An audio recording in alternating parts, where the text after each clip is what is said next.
안녕하세요. 리플렉션 API 발표를 맡게 된 박이슬입니다. 먼저 발표 순서에 대해 말씀드리겠습니다. 발표 순서는 리플렉션에 대해 알아보고 리플렉션의 단점, 그리고 리플렉션의 활용 순서로 진행하겠습니다. 리플렉션이 무엇일까요? 리플렉션이란 거울에 비친 모습을 의미합니다. 즉, 거울에 반사된 이미지죠.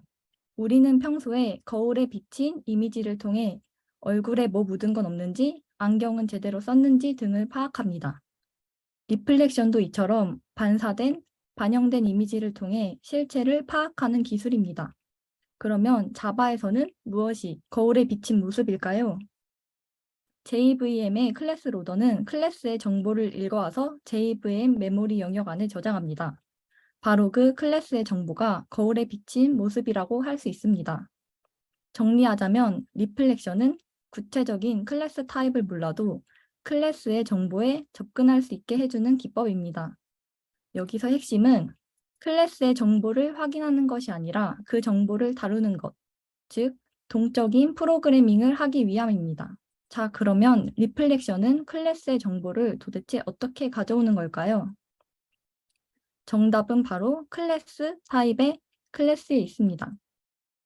자바에서는 클래스의 정보 분석을 위해 클래스 타입의 클래스를 제공해주고 있습니다. 클래스 타입 클래스는 실행 중에 자바 애플리케이션의 클래스 및 인터페이스의 정보를 가진 클래스로, 여기서 클래스는 객체 지향의 클래스가 아니라 스트링, 인티저와 같은 클래스 중 하나입니다. 클래스 타입의 클래스에서는 대상 클래스의 모든 정보를 얻어올 수 있는 API를 제공하고 있습니다.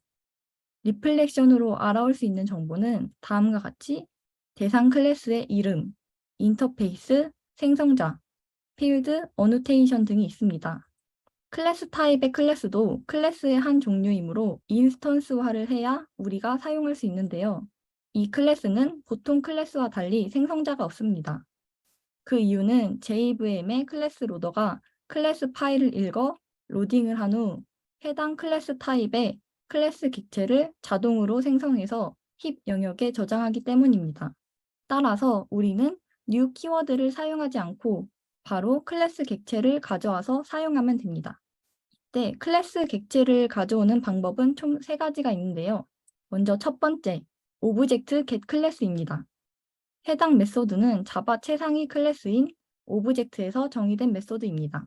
따라서 모든 객체가 사용할 수 있지만 단점으로는 인스턴스화가 된 상태에서만 사용할 수 있다는 제약이 있습니다. 두 번째는 .클래스 키워드를 사용하는 것입니다. .클래스 키워드는 해당 클래스의 클래스 객체를 반환하며 바로 클래스 객체를 참조할 수 있습니다. 세 번째는 클래스에서 제공하는 for name 메서드를 사용하는 것입니다. 이때 클래스 이름을 인자로 넘겨주는데요. 반드시 패키지 경로 이름까지 포함해서 넘겨야 합니다. 그 이유는 다른 패키지에 같은 이름의 클래스가 있을 수 있기 때문입니다. 다음은 클래스에서 제공하는 메소드 형태에 대해 알아보겠습니다.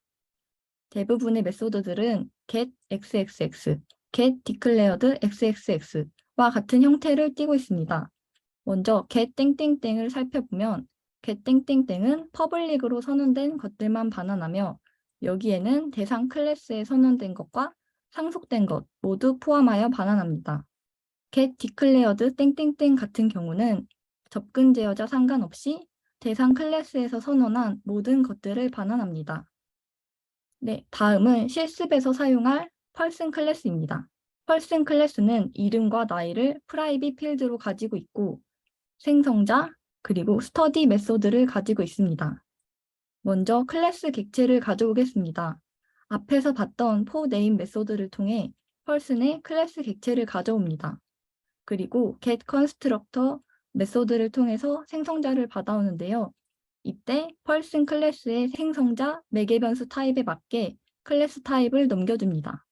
만약 아무것도 넘기지 않으면 기본 생성자가 호출됩니다. 그 다음 가져온 생성자를 통해 인스턴스를 만들어 보겠습니다. 인스턴스의 이름은 박백둥, 나이는 25살로 하였습니다. 이렇게 생성된 인스턴스로 펄슨 클래스의 스터디 메소드를 호출해 보겠습니다. 호출을 하니까 오류가 발생했는데요. 오류를 자세히 보니 메소드의 접근 지정자가 프라이빗이라서 접근할 수 없다고 뜹니다. 그럼 이대로 스터디 메소드에는 접근할 수 없는 것일까요? 아닙니다. 이런 경우 set accessible true로 설정하면 프라이빗으로 선언된 메소드에도 강제로 접근할 수 있습니다. 출력 결과를 보면 제대로 출력된 것을 확인할 수 있습니다. 다음은 동적으로 필드를 가져와 보겠습니다. get declared fields 메소드를 사용하여 펄슨 클래스에 선언된 모든 필드를 가져옵니다. 그 후 필드를 하나씩 순회하면서 출력합니다. 이때 private 필드이기 때문에 get accessible true로 설정하여 가져왔습니다. 출력 결과를 보면 필드의 접근 제어자, 타입, 필드명을 알 수 있고 get 메서드를 통해서 필드의 값까지 조회할 수 있다는 것을 확인하였습니다. 이번엔 동적으로 필드 값을 변경해 보겠습니다. 먼저 다음과 같이 my annotation을 만들어줍니다. 그리고 방금 만든 my annotation을 펄슨 클래스의 age 필드에 붙여주었습니다.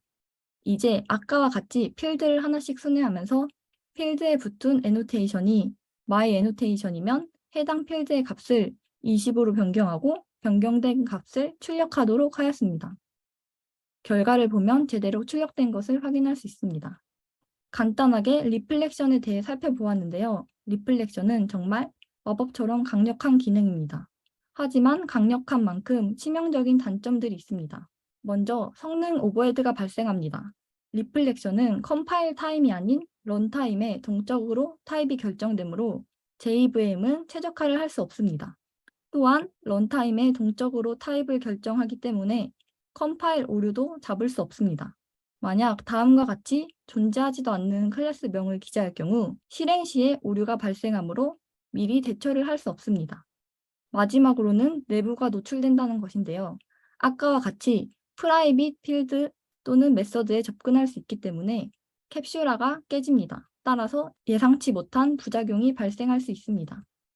그렇다면 이 리플렉션은 도대체 어디서 사용하는 걸까요? 리플렉션은 프레임워크나 라이브러리 개발에서 자주 사용합니다. 그 이유는 사용자가 어떤 클래스를 만들지 예측할 수 없기 때문인데요. 즉, 동적으로 객체가 생성되어야 하는 경우에 리플렉션을 사용합니다. 다음은 리플렉션을 사용하고 있는 예시입니다.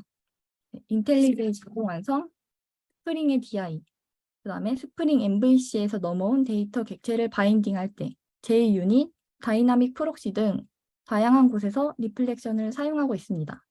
리플렉션은 꼭 필요한 경우가 아니면 되도록이면 사용하지 않는 게 좋다고 합니다. 이상으로 발표를 마치겠습니다.